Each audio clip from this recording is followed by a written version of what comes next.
All right.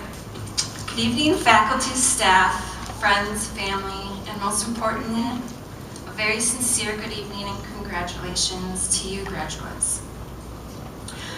Earlier this week, word got around campus that I was going to be speaking at graduation. I volunteered to do it months ago, but tried to keep it on the down low because I didn't want to get even more stressed out about it. Because if people knew and started talking to me about it, it would just make it more real and therefore frightening. Let me explain to those that don't know me very well or at all. I've worked at the Plymouth campus for almost 9 years, and we have 4 graduation ceremonies each year. I've successfully avoided volunteering to give the graduation speech about 35 times. So when word got out that I was giving the speech tonight, a few people told me that they were shocked that I was doing this. I usually try to avoid public speaking. I wish I would have inherited my father's public speaking skills because he gave the graduation speech the year he retired from teaching high school in front of 700 plus graduates and their guests. And he didn't even use note cards. Actually, I learned tonight he had one note card. So it was mostly ad-libbing, but I'm the opposite, and I apologize in advance if there's not a lot of eye contact because I need to stick to the script. So in my initial stages of writing, I tried drawing upon all the things I've learned from graduation speeches. I've graduated 4 times and attended 30 or so MSB graduations. But what I realized is that there are only a few specific things that stood out. The first was from my high school graduation. The superintendent of our school district was the keynote speaker, and he managed to sum up just how I was feeling at the time with his theme, which was that graduation was a bittersweet event. Another thing I remember occurred at an MSB graduation circa about 2004, when the instructor giving the speech broke into song. Specifically, Can You Feel the Love Tonight from The Lion King in the style of Elton John. Don't worry, I'm not going to break into song. My standby karaoke tunes are Born to Run by Bruce Springsteen and Sweet Child of Mine by Guns N' Roses, and neither of those really fit the mood I'm trying to create here.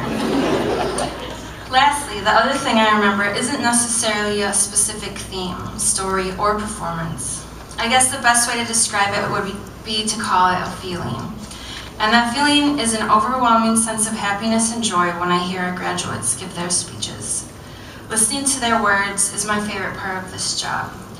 Hearing them talk about their struggles and accomplishments is what keeps me coming back to work week in and week out. So the fact that I couldn't remember that many specific details put me at ease, because even if my speech isn't the be-all, end-all of graduation speeches, it's unlikely that most of you will remember that in the future anyway. So that calmed my nerves for a few minutes, but I still had to figure out what I wanted to talk to you all about. My eureka moment occurred when I was thinking about what in the world possessed me to do this in the first place. When my coworkers asked why I volunteered, I didn't know what to say. I told them that I just thought it was my turn, but I knew there was more to it. I thought a lot about it the past couple weeks, especially the past couple days, because I tend to procrastinate. And when looking at the bigger picture, taking a step, or in this case, a giant leap outside my comfort zone, has been a reoccurring theme in my life for the past year or two. That was it. Not only had I figured out what possessed me to do this tonight, but I also figured out what the heck I was going to talk to all of you about. Not being afraid to step out of your comfort zone, or rather not letting fear stop you from stepping outside your comfort zone. There's no way I could have given this speech 2 years ago. I was trapped inside my comfort zone and fear was winning, and had been winning for quite a while. I was 100 pounds overweight, and that weight was literally my comfort zone, holding me back from living the life that I wanted to live, and giving me excuses to avoid meeting new people and taking risks. That started to change about 1.5 years ago when I decided to fight back against that fear. And with the help of one of the students graduating here tonight, fear got knocked down. One of the things that makes MSB such a great place to go to school and or work is the fact that we have a lot of students who need to practice to craft their learning. Over the years, I've let medical assisting students practice drawing blood from my veins, received many deep tissue or Thai or hot stones, sports, myofascial, and Swedish massages. And had personal training sessions in our gym from health fitness students. One of those health fitness students, Casey Stenjum, ended up changing my life. Casey wasn't the first student trainer that I had worked with. Over the years, many students had designed workout programs for me. A lot of them were very good, and it wasn't their fault that my diet was really bad and that I wasn't all that motivated to work out more than once or twice a week. That all changed when I met Casey, not overnight though. The first few months she worked with me, I didn't change my diet. She kept telling me that what I ate was as important, if not more, than how much I worked out. So in January 2011, I joined Weight Watchers and started tracking what I was eating.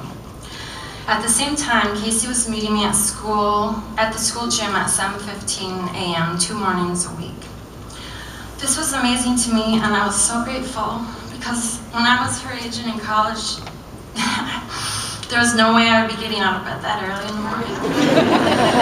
I wouldn't even register for an 8 o'clock class. At first, I let the fear get to me. I was scared that I would fail like I had so many times in the past. But with Casey's support and encouragement, I stayed on track. I stuck to my workout schedule with Casey and at my gym on the weekends and ended up achieving my goal of not being overweight anymore. Again, thank you, Casey. I couldn't have done it without you. 100 pounds of fear melted away. Graduates, all of you already have experience with stepping outside your comfort zone. You not only started college, but you all made it through. Going to college is scary, whether you attend right after high school or if you begin years later. You probably weren't sure what it would be like. Could you handle the coursework? Could you really restrain a giant dog? Would you like the other students in your class? Well, all of you sitting here today in caps and gowns faced your fear and were successful. Graduating from college is not an easy thing to do, and you should be very proud. As you leave here tonight and step out into the real world as a college graduate, remember to never let fear get the best of you and always push yourself to achieve your dreams. I used to think the word commencement meant an ending, the end of college or high school. It wasn't until a few years ago that I realized it actually means the beginning.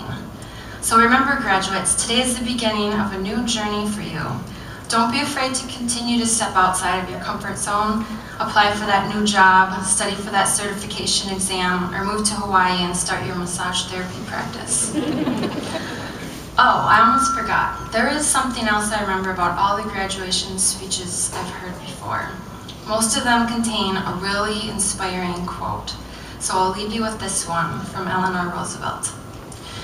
You gain strength, courage, and confidence by every experience in which you really stop to look fear in the face. You are able to say to yourself, I lived through this horror. I can take the next thing that comes along. You must do the thing you think you cannot do.